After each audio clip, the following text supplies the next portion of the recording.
and thank you for listening to the History of World War II podcast, episode 218, Pearl Harbor, the strongest fortress in the world.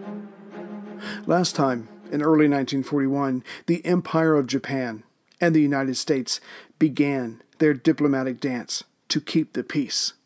But in reality, it was to dominate the other. As such, neither side was willing to give up much, yet the dance had to be played out. This was the way of things. The Japanese expected and hoped the United States would be consumed with assisting Britain as it struggled for its survival, while the Americans expected and hoped their economic weapons would be enough to stop the Japanese from trying to dominate Asia. But Admiral Yamamoto, knowing the Americans the way he did, as well as his own country's military, felt that not only was a conflict coming, but Japan could never beat the industrial powerhouse that was the United States. That is, in a long, drawn-out war. So in late 1940 and in earnest in early 41, the Admiral began planning a quick, decisive strike, a knockout punch, that would hopefully demoralize the Americans to the point that they wanted no truck with the Japanese, and hence peace, or at least acceptance, could become the new reality. But now that Yamamoto's basic plan of a carrier strike at Pearl Harbor was being floated around, his peers immediately began to attack its very daring. What about the massive American fleet, which would be sure to respond? What about the vast distance between Japan and Oahu? What about Pearl Harbor's shallow waters, in where torpedoes dropped from bombers were sure to get stuck in the mud? No, a better idea was to use the Japanese army to invade Southeast Asia, which would bring the enemy fleet to them. Then the Japanese Navy could have its decisive battle, just as Alfred Mahon's book had suggested several decades ago. Still others suggested, tentatively, that Operation Z, Yamamoto's attack, was so daring it just might work, as in, who would expect such a thing? Maybe it was possible. As previously covered, the Americans between Washington and Hawaii were equally firing off messages and reports, yet theirs were all of one accord. That Pearl was likely the first target if the Japanese were to launch a war, that it would come in the form of torpedo attacks from either bombers or submarines, and that Pearl did not have the scout craft, anti-aircraft guns, nor patrolling vessels needed to maintain a respectable watch and defense in case of said attack. But as the United States was gearing up from a paltry start across the board, its resources could not all be at the disposal of Pearl Harbor. Yamamoto took his concept of Operation Z and gave it to the 11th Air Fleet Chief of Staff, Rear Admiral Takajiro Onishi, and told him, "I would like you to research the feasibility of such a plan in detail. We will have no hope of winning unless the U.S. fleet in Hawaiian waters can be destroyed." Yet it's worth pointing out that Yamamoto was only doing his duty. It was his job to protect the Japanese Empire. He did not want war with the United States, only to be ready if his government was unable, or frankly, unwilling to avoid one. As such, he then wrote an anti-war letter and sent it to the ultra-nationalists within the government. The letter quite simply spelled out what complete victory over the United States would have to look like. Given America's culture, the Japanese would have to not only take Guam and the Philippines, nor even Hawaii and San Francisco. No, to make victory certain, they would have to push across the continental U.S., march into Washington, and dictate terms of peace in the White House. Clearly, Japan did not have the resources or manpower for such a thing, and the intangible warrior code of the island nation could only go so far. Thus, Yamamoto ended his letter with, "I wonder if our politicians, among whom armchair arguments about war are being glibly bandied about in the name of state politics, have confidence as to the final outcome, and are prepared to make the necessary sacrifices. Still, 11th Air Fleet Chief of Staff Onoshi had been given his orders to manifest Yamamoto's Operation Z. So, Onishi contacted Commander Kosai Maeda, his expert in aerial torpedo warfare, but Maeda could not help but point out the impossibilities. How was a fleet to travel thousands of kilometers without being detected, and once there, that their current torpedoes could not be used on American ships in harbor due to the shallowness of Pearl? Unless a technical miracle can be achieved in torpedo bombing, this type of attack would be altogether impractical. Undismayed, Onishi realized a touch of madness was needed. So Onishi then turned to Japan's famous flying ace, a man who had his own flying circus, the carrier Kaga's 1st Aerial Division staff officer, Minoru Genda. Many in the fleet thought him mad, literally, but Yamamoto admired the man's physical and moral courage. Genda's first response, when the attack plan was put to him, was, "The plan is difficult, but not impossible." Together, Onishi and Genda, inspired by a previous American maneuver, spoke of the idea of gathering several carriers together for the attack. If more than one was used, then it could severely cut down on the time needed for the bombers and fighters to form up, to then launch their attack. Genda then took this inspired idea one step further. If all of Japan's carriers could be brought together for the attack, this would allow Yamamoto to hit the American naval power in every way possible. High-level bombing, torpedo attacks, and dive bombing. The enemy would be overwhelmed, which was the idea, and the resulting destruction colossal, which is also what Yamamoto wanted. Yet others of the Japanese fleet, when they heard of this idea, did not understand what Yamamoto and Genda were going for. Their response was, yes, hit the Americans with an aerial attack, and then use the Japanese army for a proper invasion of Hawaii. But the minds behind Operation Z wanted to keep their carriers as far away from the Americans as possible. Hence, there would be no follow-up ground invasion. The complete destruction of the American naval forces would be enough. But even then, those who fought against Yamamoto wanted their bombers to target the American battleships. They, like so many, were still thinking in the last century. It was the carriers and their planes that was the U.S. Navy's true offensive weapons. The dreadnoughts and lesser vessels were for carrier protection primarily, even if many of both navies did not realize this yet. But what still seemed insurmountable was the shallowness of Pearl Harbor's waters. As its depths averaged only 39 feet, and the Japanese torpedoes needed 98 feet before they rose and leveled off, the dive-bombing aspect of the attack could not be incorporated. This is what was reported back to Yamamoto in March, which caused him privately to want to call the whole thing off. The high-level bombing and dive bombers could not hit the carriers or battleships in such a way to raise the level of success sufficiently. However, publicly, Yamamoto admonished the two men and said that torpedoes could be modified, that pilots could be retrained.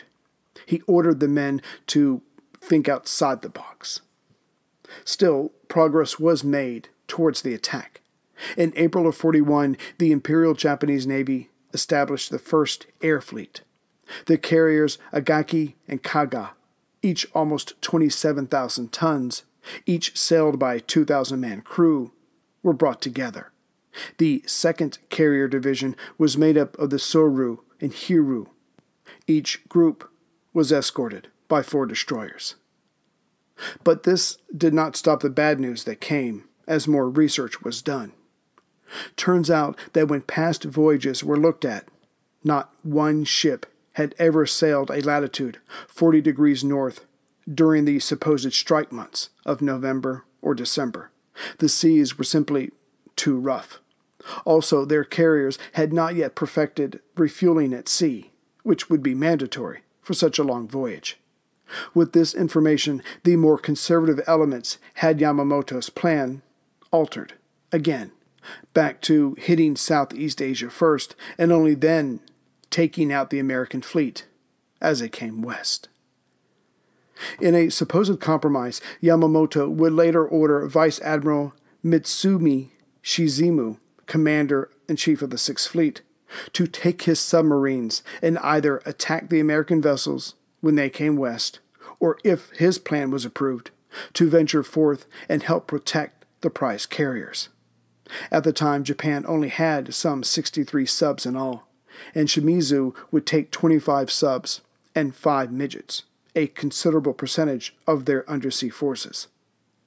The midgets, being smaller, would be ordered into Pearl Harbor proper to sink any enemy ships missed by the bombing raids. Each midget had a 2-man crew, and of those 10 men, not a one volunteered, as they could guess the Americans' reactions after the initial attack.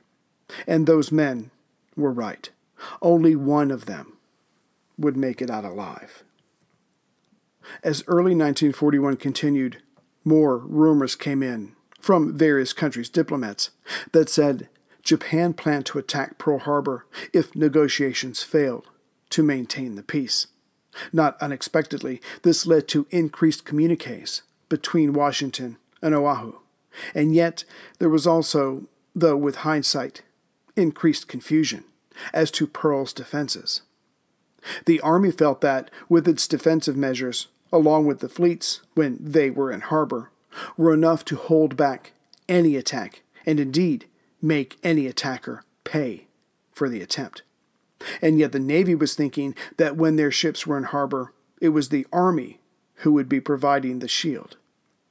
At some point in March, it was decided that the Army would conduct short-range aerial surveillance, while the Navy took care of long-range patrols. However, after December 7th, the Army's Hawaiian Department Chief of Staff, Colonel Walter Phillips, would testify, "I never knew what the Navy had in its scout plane arsenal." In short, in 1941, there were plenty of ideas, many orders issued, but little follow-through and less follow-up. Okay, guys, time to get real. Did you know that 66% of men lose their hair by age 35? Trust me, I know what I'm talking about. No, don't skip this. This is for that 66% of you. Thing is, when you start to notice hair loss, it's too late. It's easier to keep the hair you have than to replace the hair you've lost. That's where 4hims.com comes in. So ask yourself, do you want your hairline to recede, or do you want to do something about it first, using medicine and science? 4hims.com is a one-stop shop for hair loss, skincare, sexual wellness for men. Thanks to science, baldness can be optional. Hims connects you with real doctors and medical-grade solutions to treat hair loss, like well-known generic equivalents to name-brand prescriptions to help keep your hair. Prescription solutions backed by science. And another great thing, there's no waiting room, no awkward doctor visits. Save hours by going to 4hims.com. It's so easy. Answer a few quick questions, a doctor will review and prescribe the right thing for you. Products are shipped directly to your door. So guys, I want you to try this. You want you to try this. It's private and ships right to your door. What's not to love? So order now. My listeners can get a trial month of Hims for just $5 today, right now while supplies last. See website for full details. This would cost hundreds if you went to the doctor or a pharmacy. Go to 4hims.com/worldwar. That's FORHIMS.com/worldwar. 4hims.com/worldwar. In March came the first of some 50 meetings between Secretary of State Cordell Hull and Japanese Ambassador Nomura. Hull got the talks off with a bang by asking the ambassador, did Japan really expect the United States to sit by while a few countries, namely Nazi Germany, Fascist Italy, and Japan, grew its military and gorged on peace-loving nations, their resources, and all the trade routes?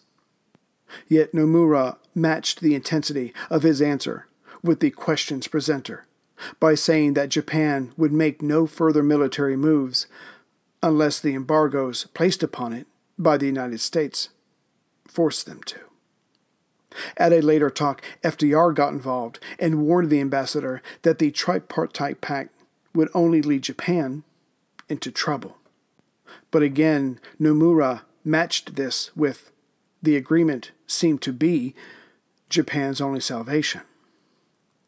But what Nomura did not know, could not know, was that Washington was reading the Japanese diplomat's mail. The U.S. had never been, up to this point, good at placing spies in other countries. In general terms, it went against their culture. However, what they were excellent at was breaking foreign codes.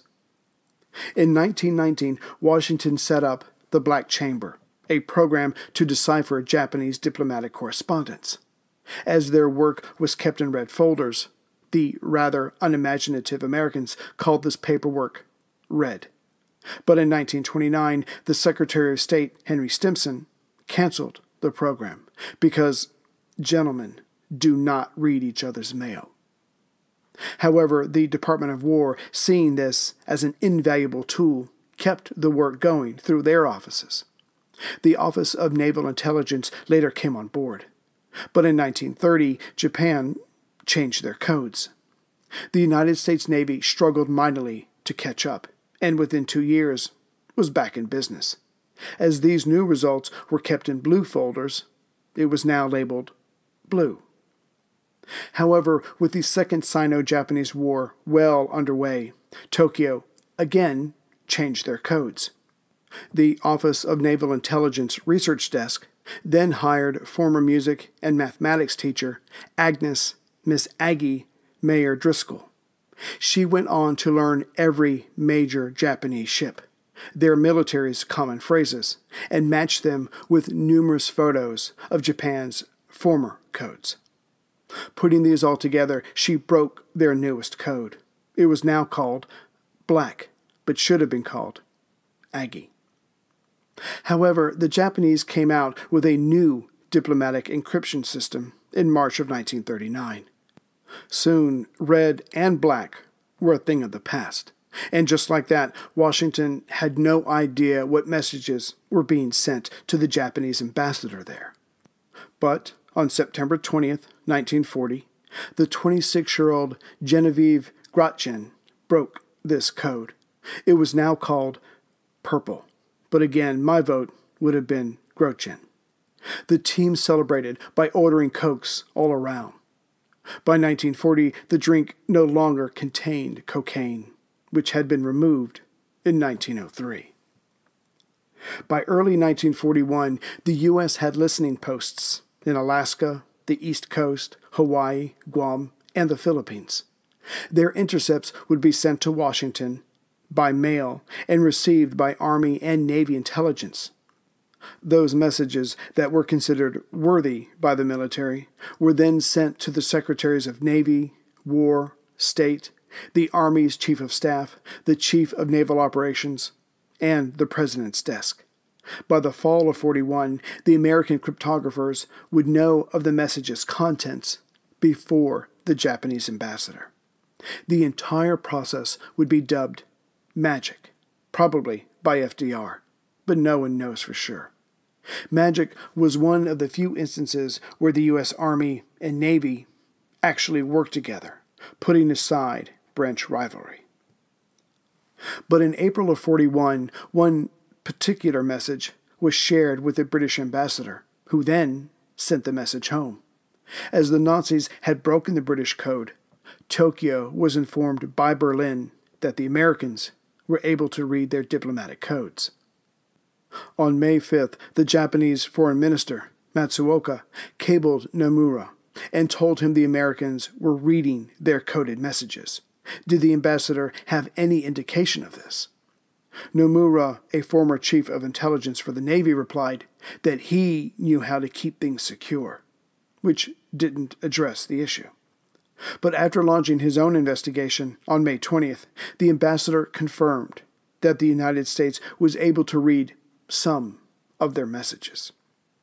But strangely, as the Japanese were still convinced that purple was safe, they kept using it, which allowed the Americans to keep reading their diplomatic correspondence. Problem was, magic nor purple ever uncovered anything about an attack on Pearl Harbor. But the reason for this was the Japanese military never let on about Operation Z to the diplomatic corps. Still, as for Washington, since magic turned up nothing about the attack being planned out, they felt that the threat was not yet real. For the time being, nothing was done to speed up the process by which the intercepted messages were sent to Washington. Admiral Husband Kimmel, commander of the Pacific Fleet, did not even know that magic existed. Yet Chief Naval Officer Stark believed that Kimmel did indeed have his own purple machine. Such was the need for secrecy that this basic confirmation was never ascertained.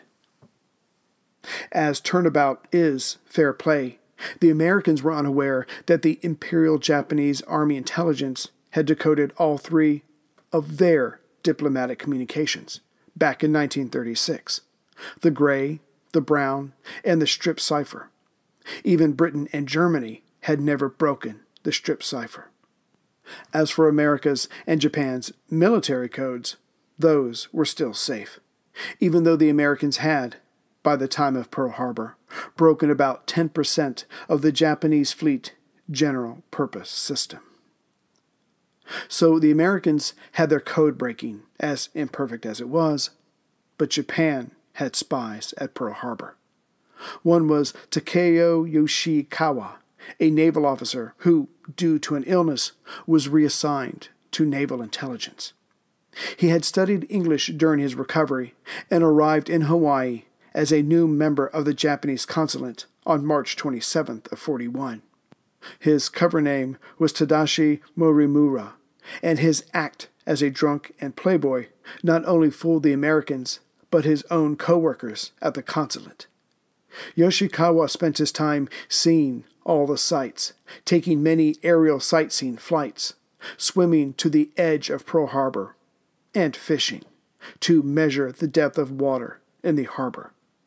By the time the spy was done, Yamamoto would have detailed accounts that would serve his torpedo bombers well. As 40% of Hawaii's residents were Japanese, the spy was just one of many locals working on the island.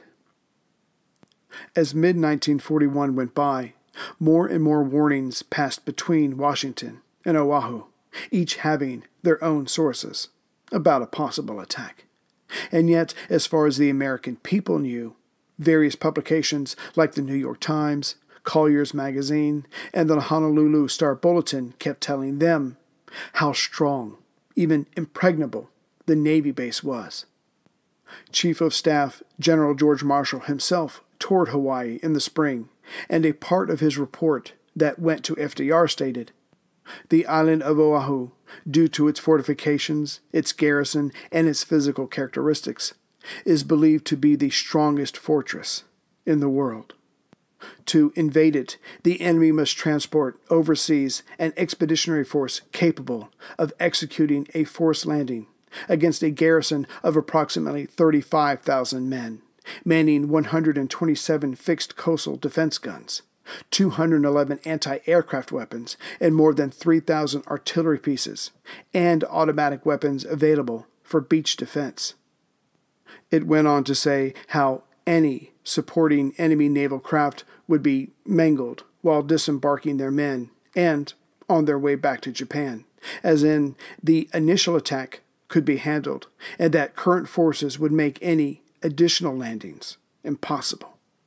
Of course, this did not take into consideration an attack that was less than a full invasion. Furthermore, the report was dead wrong in Pearl's ability to patrol the waters 750 miles out. Its number of B-17s was also less than half of what the report indicated.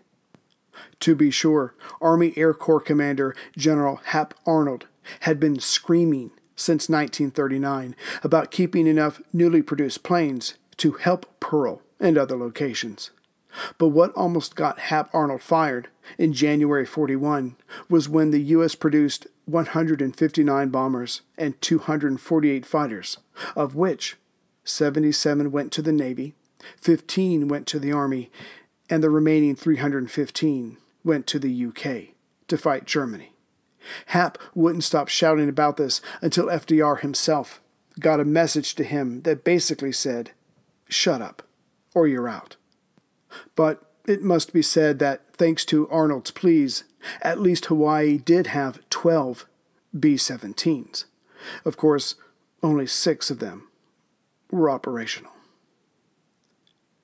Getting back to the game between Tokyo and Washington, on May 12th, Ambassador Nomura presented to Secretary Hull a new treaty proposal. It requested that the U.S. ask Chiang Kai-shek to negotiate with Japan, and if not, then the United States would stop all assistance to China. That Japan and China would work out a deal for the removal of Japanese troops, but in the light of the communist threat, Japan had the right to station troops in China. That most favored nation status would be restored by both countries, and that Japan would help the United States guarantee the safety and neutrality of the Philippines. Hull waited a month before putting an obvious response to Nomura, namely, what proposals exactly would be put to China by Japan that the United States was supposed to encourage China to consider.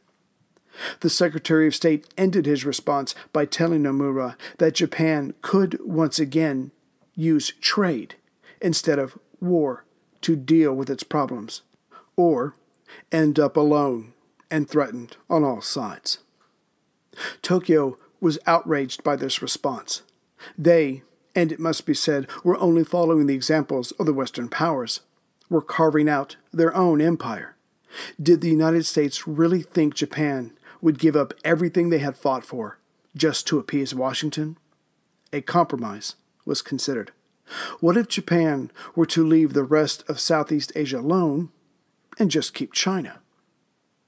It was probably best that this consideration was not sent back to Hull. But then, on May 23rd, came one of those seemingly inconsequential writings that, in hindsight, should be examined more closely. Secretary of War Henry Stimson wrote, "The President shows evidence of waiting for the accidental shot of some irresponsible captain, on either side, to be the occasion of his going to war. The obvious question has to be, was the President, with tension mounting between the United States and Japan, waiting for another Marco Polo Bridge incident? It would certainly take care of many of his problems of getting his country into war to actively help Britain and Russia. Truth be told, the United States, under FDR, was actively helping the Allies, and then some, as much as possible, without declaring war. Of course, the truth will never be known. FDR played things close to the vest, and either made decisions himself, but rarely spoke of it, or left certain items to others completely. He was not a halfway executive. And yet, other statements he made before the attack on Pearl Harbor shows that he was obsessed with keeping the peace in the Pacific, so he could focus on the Atlantic and Europe. But soon after Stimson's observation, it was decided to send a quarter of Commander-in-Chief Pacific Fleet Husband Kimball's ships to the Atlantic. The carrier Yorktown, the battleships Missouri, Idaho, and New Mexico, 4 light cruisers, 17 destroyers, 3 oilers, 3 transports, and 10 other auxiliary vessels. Sink-Pack Kimball wasted no time in complaining about these transfers by saying, "The naval forces available to the Commandant are meager to the point of non-existence. Kimmel followed up this letter with his own presence in Washington. He complained of his paucity of resources versus the expectation of him to thwart any Japanese surprise attack. Kimmel was basically told that it would be best for the Pacific Fleet to not be in harbor when the surprise attack came. But on June 22nd, the world changed. Early that morning, Nazi Germany invaded Soviet Russia. Before the year was out, the Germans were just scant miles from Moscow. Japan's foreign minister, Matsuoka, was so excited about the possibilities that Barbarossa opened up, he went straight to the emperor and suggested that Japan help Germany against Russia and attack the West's possessions in Southeast Asia. Hirohito thought he was mad and told Prime Minister Konoye to remove him.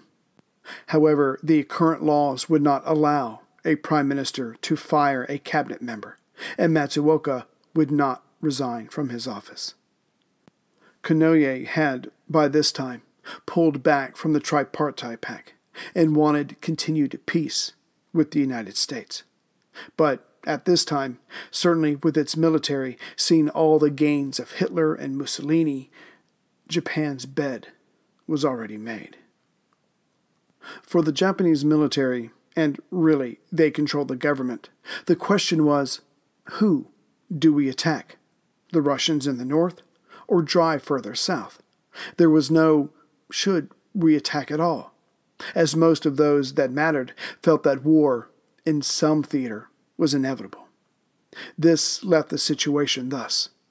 The Japanese army wanted to attack the Americans. The Navy opposed this, while the civilians within the government couldn't decide either way. But now that Germany was tearing apart Stalin's forces, the Japanese army changed their policy, or at least their justification, for attacking to the south. They said, let Russia get weaker and weaker by fighting the Germans. This freed up the Japanese army to take what was needed in Southeast Asia, which would give them the resources to continue fighting in China, thus negating the actions and future economic threats from the United States, and would hopefully wash away the shame of their failure to successfully end the war in China.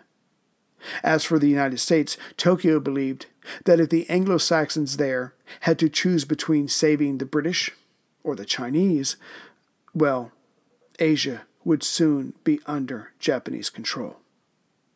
However, the greatest irony of Japanese military planning then occurred. No further plans were made to fight the United States. It began and ended with attacking Pearl Harbor. The rest would take care of itself. All this was made official on July 2nd, during a meeting of all the leaders at the Meiji Palace First Eastern Hall conference room. War preparations against Great Britain and the United States were to be stepped up. Russia, in good time, would then be dealt with. Here's a question for you. What would you do to save humanity? And how far would you go to stop someone who is getting in your way? The ancient rivalry of assassins and Templars cuts to the heart of good versus evil, but it wasn't always clear who was good and who was evil. Plug in to explore the amazing world of medieval feuds. Echoes of History, Assassins vs. Templars is a special collaboration between History Hit and Ubisoft, the masterminds behind the Assassin's Creed games. Hosted by Dan Snow from History Hit and Matt Lewis from Gone Medieval, together they will take a close look at the real history of the secret societies, which inspired the Assassin's Brotherhood and the Templar Order in the Assassin's Creed games. Plus, they will bring on other premier historians as they discuss unearthing the myths of the Grail and who really was the inspiration for the main characters in the game. Echoes of History, Assassins vs. Templars podcast is available right now wherever you get your podcasts. Listen and subscribe to Echoes of History today to discover the hidden truths that have shaped our world and inspired the video game series. That's Echoes of History, wherever you get your podcasts. Listen today and subscribe for more. On July 22, 1941, 125,000 Japanese troops pushed into southern French Indo-China to build their own air and naval bases. But a few weeks before this, Ambassador Nomura told Foreign Minister Matsuoka that if this plan was carried out, then there was little hope of continued peaceful relations with the United States. Matsuoka was not impressed. Of course, as the Americans had broken the Japanese diplomatic code, they knew of this conversation. Clearly, the Japanese were going to invade the rest of French Indo-China without a declaration beforehand. Tokyo's modus operandi was made plain. Many of FDR's secretaries wanted an oil embargo against Japan as punishment, but the United States Navy, along with Secretary of State Hull, did not, as this would be the equivalent of declaring war. This left FDR with no clear course of action as July 22nd approached. Still, he decided it wouldn't hurt to rattle Tokyo's cage. The president sent a message to Prime Minister Konoye and asked if the rumors were true that Japan was about to launch an attack against Russia. He left southern French Indochina out just to see what the response would be. Of course, Konoye gave the banal negative, saying he only wanted peace. This was on July 9th. The next day, FDR told Assistant Secretary of State Sumner Welles to tell Churchill that the United States was willing to impose various embargoes should the Japanese overstep themselves in Southeast Asia. Yet the Americans were not Konoye's only adversary. Matsuoka would not lessen his full-throated support for attacking Russia. The military's response was, "We'll get around to it, but we have to move our troops further south first, should the Dutch East Indies need to be taken quickly." Yet the foreign minister would not be silent. So, in a rare meeting of the minds, the military and the prime minister joined forces to push Matsuoka out of the cabinet. He was replaced by Admiral Toyoda Tajiro. Then July 22nd came, and the Japanese, without too much resistance, occupied the rest of French Indochina. The next day, FDR had word sent to Ambassador Nomura that their negotiations were finished. Nomura wanted to plead the case for his country, so asked for an off-the-record talk with the president on July 24th. The ambassador met with the president and Sumner Welles at 5 p.m. that day. Nomura started out by saying that Japan honestly felt encircled by the United States, Britain, China, and the Dutch. FDR replied that this wasn't so, but that Japan's actions were causing the reactions of those countries. It was a chicken or the egg question, which could not be answered to either's satisfaction.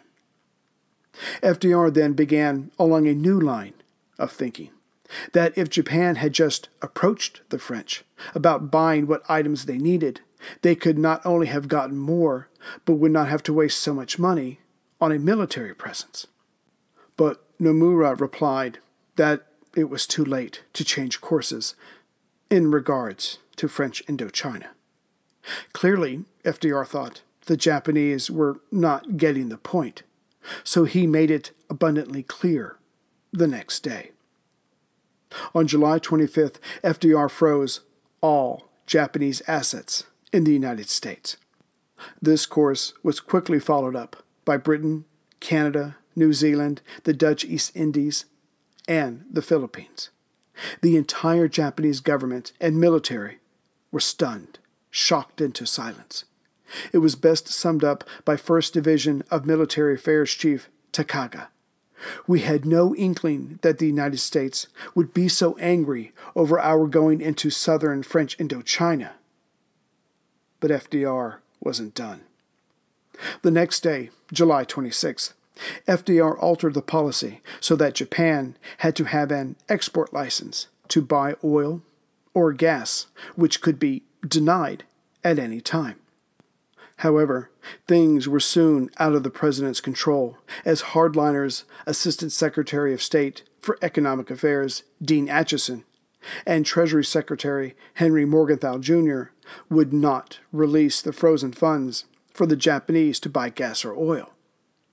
FDR did not find out about this behind his back maneuver until September, but then realized he could not change anything, as it would be seen as a sign of weakness to the Japanese. The U.S. ambassador to Japan, Joseph Grew, summed up July 1941 with the entry, "The vicious cycle of reprisals and counter-reprisals is on. The obvious conclusion is eventual war." But FDR had one more move to make before July was out. On July 26th, the same day the president gave himself the ability to cut oil and gas sales to the Japanese, he nationalized the Philippine Army into the service of the United States. And the War Department followed this up by establishing a new Far Eastern Command. Chief of Staff General George Marshall followed this up by bringing Douglas MacArthur out of retirement with the rank of Major General and making him Commanding General, U.S. Army Forces, Far East, or USAFFE. The next day, FDR gave MacArthur the temporary rank of Lieutenant General. Roosevelt had just made a major commitment to the defense of the Philippines and established a serious stumbling block to any Japanese ambitions in the Far East.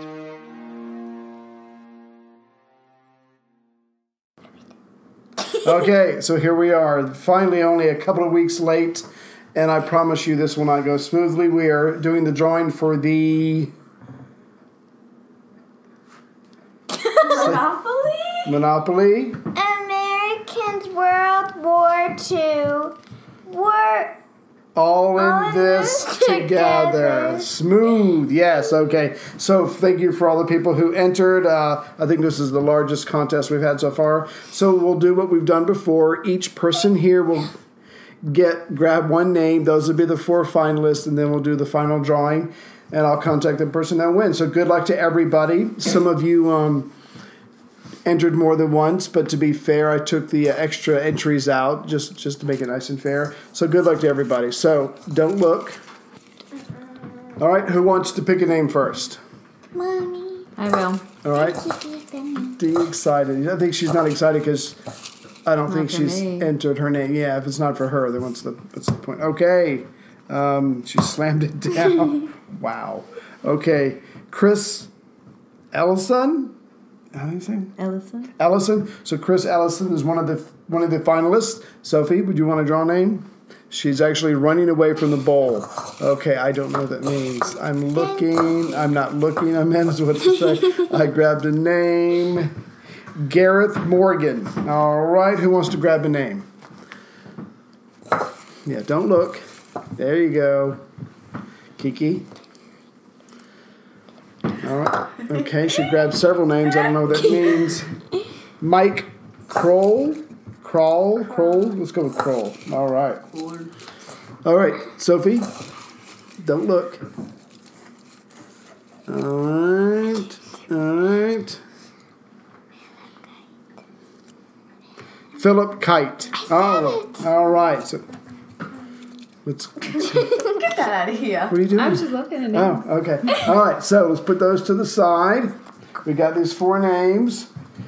Shuffle them up, stir them up. What is going on over there? It's a good thing this is audio. How awesome you are. Okay, who's going to draw the winning name? Nothing's going on. Who wants to draw the... Kiki, do you want to draw the winning name? It's okay. Really? But it's okay. Okay, close your eyes. Oh, God. No, close your eyes, because you could be looking. Pick a name. All right. We have to turn away as long as you close your eyes. And the winner is of the Monopoly America's World War II, we're all in this together, is... Mike Kroll. So congratulations, Mike. Mike! Yes. Monopoly in your future. Yes. I hope you have plenty of fun with this, Mike. I'll be emailing you soon, but first I'm going to give you a couple of weeks to hear this. Oh my God. This family is not ready for high tea time. Anyway, so thank you everybody who entered. I've got some other stuff to give away from the World War II Visitor Center and the D-Day Memorial, so we'll be doing some other drawings, and I will see you soon with the next episode. Oh my God. Take care. Bye. Bye. What's the best part of a Dunkin' run? The coffee or the $1 donut? $2 stuffed bagel minis, or $3 sausage, egg, and cheese you can add to that coffee. Or the fact that you get to leave the office. The answer, of course, is yes. Time for a Dunkin' run. Great deals on food for $1, $2, or $3 with a medium or larger coffee. America runs on Dunkin'. Excludes specialty donuts and fancies. Price and participation may vary. Limited time offer. Terms apply.